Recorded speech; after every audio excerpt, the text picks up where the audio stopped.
ফাঁকা ফাঁকা লাগছে কেন? আজ্ঞে যমরাজ, আমার খাতায় আজ কারো নাম দেখতে পাচ্ছি না। সে কি? এ তো বড় সর্বনেশে কাণ্ড। হ্যাঁ, না না না, এ তো হতে দেওয়া যায় না। চিত্রগুপ্ত, আমার যমরাজ্যে একটা নিয়ম আছে, প্রত্যেক দিন একজন মর্তলোক থেকে আসবেই। এই নিয়মের ব্যতিক্রম কিভাবে মানবো? কাউকে তো পাচ্ছি না। পাচ্ছি না বললে তো হবে না চিত্রগুপ্ত, নিয়মের ব্যতিক্রম হওয়া যাবে না। ভালো করে চোখ মেলে দেখো, একটা না একটা উপায় ঠিক পাবেই। দেখছি যমরাজ, কি ব্যবস্থা করা যায়।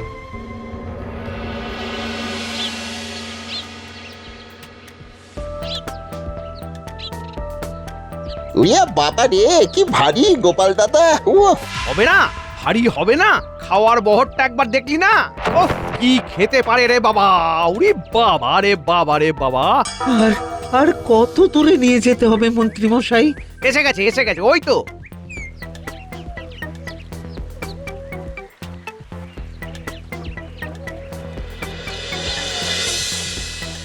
এখন জোয়ার আছে, টেনে নিয়ে চলে যাবে।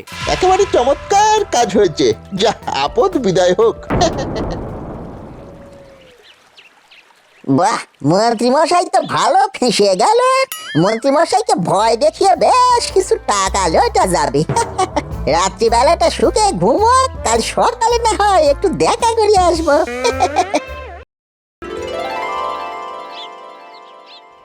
এখনো আসছে না কেন?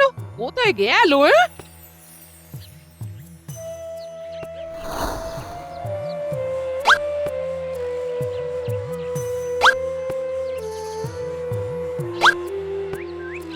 পুটি, বলি তোদের গোপাল দাদু কোথায় গেল রে?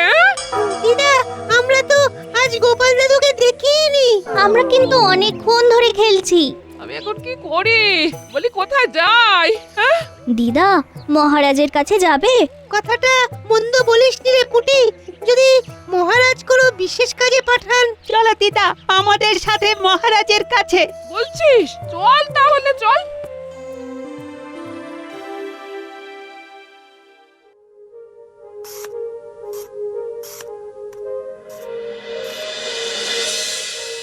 কিছু পেলে? হ্যাঁ, ওই দূরবীন খানায় চোখ রেখে তো অনেকক্ষণ বসে আছো।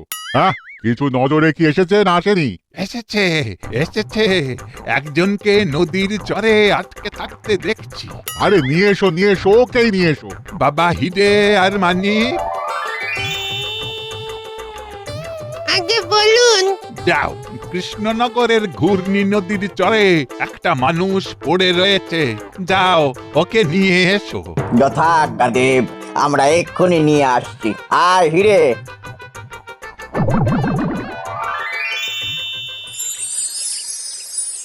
এই দেখ মানিক, এই লোকটা। এই দেখে তো মনে হচ্ছে এখনো প্রাণ আছে। তাহলে কি করব? ল্যাংমশের বাড়ি মেরে ওই বস্তার ভিতর পুরবো? পৃথিবীতে যেটা হয় সেটাকে যমরাজ্যে প্রয়োগ করা কি ভালো? ওকে জ্যান্তই নিয়ে চল। পথে যেতে যেতে যদি পড়কে যায় তাহলে অন্য ব্যাপার। ঠিক বলেছিস। এইসব জ্যান্ত মরার ওই ছক্কা পাঞ্জা ব্যাপার স্যাপার ওই মর্তলোকেই থাকুক, আমাদের ওখানে সব পরিষ্কার। শরীরে খুব যন্ত্রণা। সারা শরীর ভিজে কেন? এ কিরে মানিক, এই যে কথা বলছে। তোমরা কে? তোমরা তোমরা এরকম অদ্ভুত সাজে এসেছো কেন? তোমাকে নিয়ে যেতে এসেছি। কোথায় নিয়ে যাবে? জমালয়। তোমার সময় হয়ে গেছে। চলো চলো মানিক, বস্তায় ভরে নে। আরে আরে, তোমরা কে? আমরা যমদূত। নে, এবার বস্তায় পুরে নে। আমাদের নাম শুনেই জ্ঞান হারিয়েছে। ঠিক বলছিস। তার মানে এই মর্তলোকের বাসিন্দারা আমাদের এখনো ভয়ভক্তি করে, এটা জেনে বড় ভালো লাগছে। চল এবার।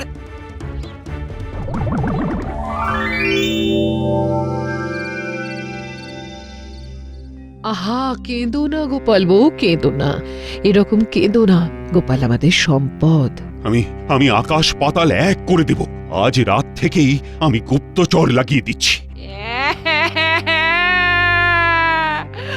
আজ সকাল থেকে আমার মা চোখটা কাঁপছিল, তখনই বুঝেছি কিছু একটা অঘটন ঘটবে। ওগো তুমি কোথায় গেলে গো? আমার যে আর কেউ নেই গো তুমি ছাড়া। আহা, গোপাল বউ শান্ত হও, আমরা দেখছি। উঠি একলা উল্টে তোদের দিদাকে সাবধানে বাড়ি নিয়ে যা, আমি দেখছি।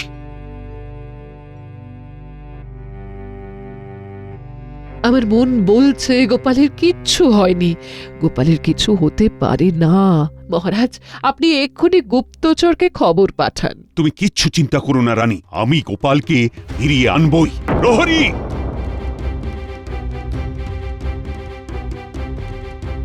তুমি এক্ষুনি গুপ্তচরকে খবর দাও, আর আমার সভাসদেরও খবর দাও, তারা যেন এক্ষুনি আমার সাথে দেখা করে। যথাজ্ঞা মহারাজ।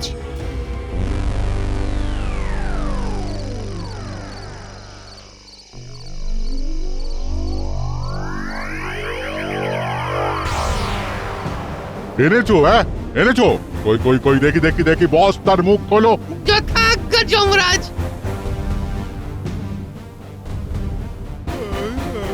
কি এ তো দেখছি বেঁচে আছে। আপনারা কে বলুন তো? খামোখা বেঁধে নিয়ে এলেন, এটা কি জাতীয় মস্করা? বস্তাটা কি কাঁচেন না? কি বোটকা গন্ধ। এই বলো, অশ্লীল বাক্য একদম বলবে না। লে হালুয়া, অশ্লীল বাক্য আমি আবার কখন বললাম? ওই যে মস্করা শব্দটা, ওটা এই রাজ্যে একদম বেমানান। তার বদলে রসিকতা কথাটা চলতে পারে। তারপরেই হালুয়া কথাটা। এটা কি রাজ্য? এটা যমরাজ্য, ইনি আমাদের যমরাজ। আমি যমরাজ্যে কেন? চিত্রগুপ্ত, বলে দাও ও কেন যমরাজ্যে? চিত্রগুপ্ত। হ্যাঁ যমরাজ, একটা কথা আছে, একটু এদিক পানে আসুন। কি আবার কথা? বলো। মনে হচ্ছে কিছু একটা গোলমাল আছে। না, কথাগুলো শুনতে হবে। যমরাজ, এর নাম গোপাল ভাঁড়। এর তো এখনো মরার সময় হয়নি, এর এখনো লম্বা আয়ু আছে। সর্বনাশ, আমার যমরাজ্যে জীবন্ত মানুষ, এবার কি হবে? আমাকে এখানে এনেছেন কেন? আমি কিন্তু এক্ষুনি প্রতিবাদ সভা করব। আমাকে চেনেন না? আমি মহারাজ কৃষ্ণচন্দ্র রায়ের সভাসদ রসরাজ গোপাল ভাঁড়। আমাকে ছল করে এখানে এনেছেন। না না না না, তোমাকে ছল করে আনিনি। আমি এখান থেকে দেখতে পেলাম তোমাকে মেরে নদীতে ভাসিয়ে দিল, আর আমাদের আজ মর্ত থেকে একটাও মরা আসেনি। বাহ, বেড়ে কথা বলছেন। যা হোক, একটাও মরা আসেনি বলে একটা জ্যান্ত মানুষকে মরা সাজিয়ে ওই বোটকা গন্ধওয়ালা বস্তার মধ্যে করে যমরাজ্যে ফেলে দেবেন? এই, আপনি দেবতা? হ্যাঁ গোপাল, আমাদের খুব ভুল হয়েছে।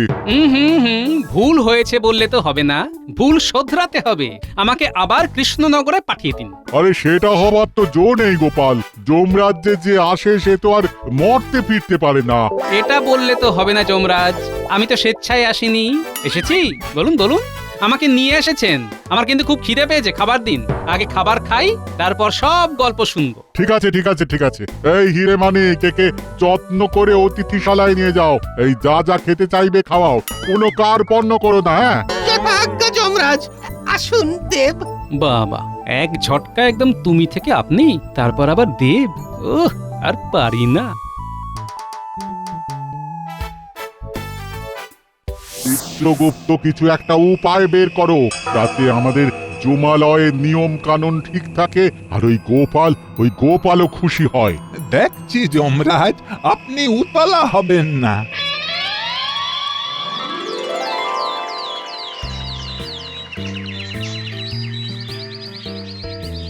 মন্ত্রী মশাই, ও মন্ত্রী মশাই, একটু বাইরে আসুন, আপনার সঙ্গে অনেক কথা আছে। কাল অনেক রাত অব্দি রাজসভায় জরুরি কাজ ছিল, এই তো কিছুক্ষণ আগে কাজ থেকে এসে এখন ঘুমোচ্ছে। আরে আমি সেই খবরটা দেবো বলেই তো সাত সকালে এসেছি। গিন্নিমা গিয়ে মন্ত্রী মশাইকে বলুন কেলে পয়সা এসে একটা জরুরি খবর দেবে বলে দেরি আছে। ঠিক আছে, ডেকে দেখি।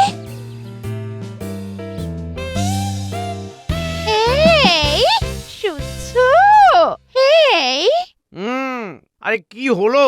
এই শোনো না, কেলে পচা বলে একজন তোমার সাথে দেখা করতে এসেছে, বলছে নাকি খুব খুব দরকার। আমার এখন কাউকে দরকার নেই, এখন একটু ঘুম দরকার, ঘুম। আমি গোপালের খবর নিয়ে এসেছি। গোপালের খবর? ওই নিখোঁজ গোপালের খবর? তুমি ওই খবর দিতে একেবারে শোবার ঘরে ঢুকে গেলে? আমি সব দেখেছি কিনা। কি? তুমি সব দেখেছো? গিন্নি, গিন্নি, তুমি একটু যাও তো, যাও যাও যাও, আমাদের খুব দরকারি কথা আছে। বাবা রে বাবা, এই তো বললে এখন কাউকে দরকার নেই, আবার বলছো খুব দরকার। মুখে কথা বলে। যাও যাও, তোমার সাথে আর কথা বলবো না, যাও। তুমি কি দেখেছো? সব দেখেছি। রাজামশাইকে বললে উপহার পাবো এককালীন, আর আপনাকে বললে মাসিক একটা বরাদ্দ হয়ে যাবে না। তুমি কি বলতে চাইছো? যেটা শুনে আপনার মাথা চুলগুলান এইরকম খাড়া হয়ে ঝাঁটার কাঠির মতো হয়ে যাবে। শোনার আগে অর্থকরীর বিষয়টা একটু আগে ভাগে বলিয়ে দিলে ভালো হয়। তুমি কি দেখেছো সেটা আগে বলো। ও, পুরোটা না শুনে আপনি দেবেন না? ঠিক আছে, শুনিয়ে নিন। বটা ঘটাকে নিয়ে আপনি গোপালের দেহ ঘূর্ণি নদীতে ফেলে দিয়েছেন, সেটা আমি দেখেছি। সর্বনাশ! আর ইন্দ্রভোগ দি। কি হ্যাঁ, দাও, পুরো বালতিটা বসিয়ে রাখো। আর এই মদন ভোগটা? তোমাদের যত ভোগ আছে সব আমার সামনে রাখো, শেষ হলে আবার চাই। মন দিয়ে খেতে দাও। আচ্ছা, তোমরা কি আমার খাবার সময় এরকম ড্যাব ড্যাব করে তাকিয়ে থাকবে? হ্যাঁ, যমরাজ বললেন না, ওই আপনার যাতে কোনো অসুবিধে না হয়। ওরে বাবা, এ তো নিমিষে সব হাওয়া করে দিল। আরে আরে, হাঁ করে দেখছো কি? যাও যাও যাও, আরো ইন্দ্রভোগ মদন ভোগ সব নিয়ে এসো। দারুণ বানিয়েছে কিন্তু তোমাদের ঠাকুর। হ্যাঁ, শুদ্ধ দেশি ঘিতে বানানো। আরে দাঁড়িয়ে আছো কেন? যাও যাও, খাবার নিয়ে এসো।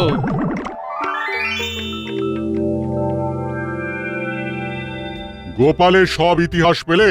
আগে পেয়েছি যমরাজ। মানুষ কেমন, মানে কোথায় চালান করব? যমরাজ, এই চালান কথাটা কিন্তু মর্ত লোকের। কি করব হঠাৎ করে গোপালের প্রভাব কিংবা অনুপ্রেরণা? না না না, ওকে কোথায় পাঠাবো বলো দেখি। স্বর্গে। গোপাল খুব দেশভক্ত, খুব সৎ, খুব স্পষ্ট বক্তা। ওর বিরুদ্ধে কোনো কলঙ্কের দাগ নেই। ওর এই জনপ্রিয়তা দেখে ওদের দেশের মন্ত্রী ওকে খুব হিংসে করে। তারপর কিন্তু গোপালকে মৃতপ্রায় করে নদীতে ভাসালো কে? কে আবার? সেই ধূর্ত মন্ত্রী আর তার দলবল। ভোলার বাড়ি যাবার মুখে বটা আর ঘটা ওর যাবার পথে বিষ মেশানো কাঁটা রেখে দিয়েছিল। ওরা কি জানতো যে গোপাল ভোলা ময়রার বাড়ি যাবে? হ্যাঁ যমরাজ, গোপাল যখন তার পরম বন্ধু বিজ্ঞানীকে বলছিল, গোপাল, তোমাকে যত দেখি তত অবাক হই। তুমি মিতব্যয়ী, তোমাকে আমি কখনো কৃপণ বলবো না, কারণ কৃপণ কখনো কাউকে সাহায্য করে না। তোমার হাতে এখন অর্থ নেই, কিন্তু ঋণ করেও সাহায্য করতে যাচ্ছ। কি করি বলো বিজ্ঞানী? ভোলার ওই করুণ মুখ আমি দেখতে পাচ্ছি না, আর আমার হাতেও ওকে সাহায্য করার মতো অর্থও নেই। মহারাজের কাছে চাইলে হাজারো প্রশ্ন, তারপর মন্ত্রী মশাই আছেন শকুনের দৃষ্টি নিয়ে। আমাকে শকুন বলা তোমার হচ্ছে? যা বলেছ সব সময় দৃষ্টি ভাগারে। মাঝে মাঝে ভাবি এমন একটা জিনিস আবিষ্কার করব যাতে যাতে এই খারাপ মানুষগুলোকে একেবারে অদৃশ্য করে দিতে পারি। একদিন নিশ্চয়ই এইরকম যন্ত্র তুমি আবিষ্কার করবে বিজ্ঞানী, আর এই মন্ত্রী মশাইয়ের মতো খারাপ মানুষগুলোকে অদৃশ্য করে দেবে। করাচ্ছি অদৃশ্য, আজ আমি তোমাকে অদৃশ্য করে দেব, কেউ টের পাবে না। এই যে তুমি আমাকে ভোলাকে দেবার জন্য অর্থ দিলে, সভা শেষ হবে আর আমি ভোলার বাড়িতে গিয়ে অর্থটা দিয়ে দেব। ঠিক আছে, ভোলার বাড়ি যাবার পথেই তুমি একেবারে অদৃশ্য হয়ে যাবে। যাই কটা ঘটার কাছে, এই কাজে ওদের সাহায্য নিতে হবে। ও, তাহলে এই ব্যাপার। তাহলে তো গোপালকে বুঝিয়ে সুঝিয়ে স্বর্গে থাকার ব্যাপারে রাজি করিয়ে নিতে হবে। যমরাজ, ওরে বাবা, গোপালের খিদে তো রাক্ষসের খিদে। বালতি বালতি মদন ভোগ, ইন্দ্রভোগ সব খেয়ে নিচ্ছে, কিছুতেই থামছে না। এটা কেন হচ্ছে চিত্রগুপ্ত? এর কি কারণ? গোপাল কি এইরকম রাক্ষসের মতো খায় নাকি? না যমরাজ, এটা হচ্ছে ওই বিষক্রিয়ার পার্শ্ব প্রতিক্রিয়া। এটা কেটে যাবে। কোথায় গেল কোথায় গেল? হ্যাঁ হ্যাঁ, এইখানে দাঁড়িয়ে বলি আমাকে খাবার দেবে কে? হ্যাঁ, খিদেতে পেট চুঁচুই করছে তো, আমি সামনে যা দেখবো তাই খাবো কিন্তু। সর্বনাশ! ও চিত্রগুপ্ত, বলি এখন কি হবে? কোনো উপায়? আপনারা উপায় ভাবুন, আমাকে আগে খেতে দিন। হিরে মানিক, যাও যাও যাও, পাচককে বলো আরো মন্ডা মিঠাই বানাতে। যাও গোপাল, গোপাল যাও যাও, তুমি শান্ত মনে খাও। আর একটা কথা শোনো, আমি ভেবে দেখলাম তোমার স্থান স্বর্গে। তাহলে তো ভালোই হয়, পার্বতীকে নিয়ে আসুন। পার্বতীকে তো এখানে আনা যাবে না। তাহলে এই পচা জায়গায় থাকবো না, আমি কৃষ্ণনগরে ফিরে যাব, ব্যাস। সেটা সম্ভব নয়, জীবিত এখান থেকে কেউই মর্তলোকে যেতে পারে না। ও, জীবিত অবস্থায় আনতে পারেন আর যাবার বেলায় জীবিত অবস্থায় পাঠাতে পারেন না? তাহলে এক কাজ করুন, আমার পার্বতীকেও জীবিত অবস্থায় নিয়ে আসুন, লেখা চুকে যায়। আরে ওটা তো আমাদের ভুল হয়েছিল। আরে আমরা তো ভেবেছিলাম তুমি মরে গেছো। কি করে ভাবলেন? জলজ্যান্ত মানুষটাকে মৃত ভাবলেন? আচ্ছা, তোমার এই অবস্থা হলো কি করে? কিছু মনে পড়ছে? না, কিচ্ছু মনে পড়ছে না। শুধু একটা কথাই মনে আছে, ভোলাকে আমার কিছু টাকা দেবার ছিল, ও আমার জন্য অপেক্ষা করছে, আমাকে টাকাটা দিতে হবে। কিন্তু টাকাটাকে তো খুঁজে পাচ্ছি না। পাবে কি করে? হ্যাঁ, ওটা তো তোমার কাছ থেকে ঘটা বটা সরিয়েছে, আর তার সাথে মন্ত্রী। ঘটা আর মন্ত্রী মশাই কি করে? চিত্রগুপ্ত, তুমি ঘটা বটা আর মন্ত্রীর কথা গোপালকে বলো। শোনো গোপাল,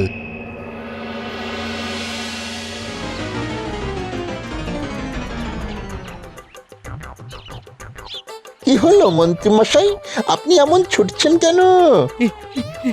পালা পালা বটা ঘটা পালা!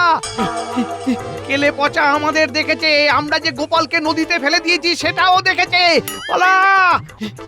রে বাবা, তার মানে কেলে পচা তো সর্বনাশ করে দেবে। ও আমাকে চাপ দিয়ে অর্থ আদায় করতে চাইছে। এখানে থাকলে কেলে পচা আর মহারাজ দুজনের চাপে নাজেহাল হয়ে যাব। ওতে পালা পালা! ঠিক বলেছেন, যা পলায়তি সব জীবতী। চলে গেলে হবে? আমি যে দেখলাম তার একটা মূল্য নেই। আপনার কাছে অর্থ পাবার আশা ত্যাগ করে আমি মহারাজের কাছে গিয়েছি, মহারাজকে সব বলেছি। তার মানে মহারাজ সব জেনে গেছেন, উনি আসছেন, ওই দেখুন।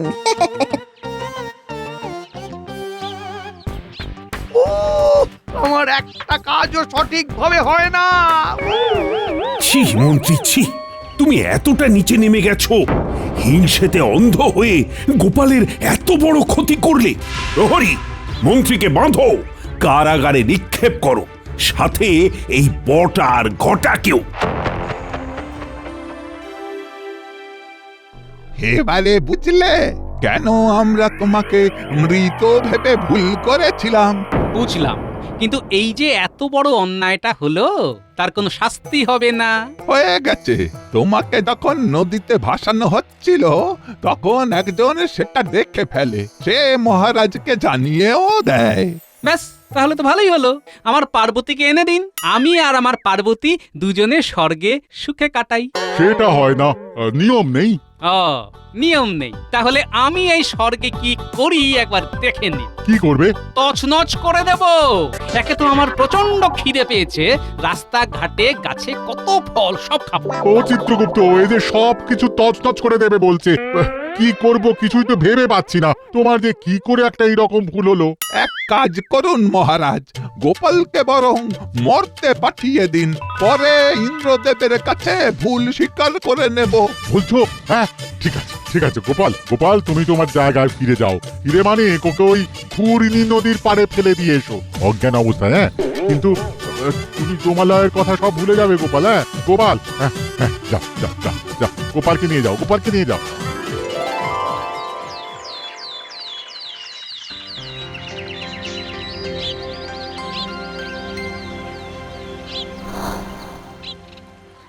গোপাল, গোপাল চোখ মেলে চাও, দেখো দেখো সবাই তোমার জন্য কত চিন্তা করছে। গোপাল বন্ধু আমার, তাকাও। আমি কোথায়? এই তো আমার কাছে গো। ওগো ওগো, তুমি ফিরে এসেছো, এই আমার ভাগ্য। এই চলো চলো চলো চলো। কিন্তু ভোলা কোথায়? এই যে গোপাল দাদা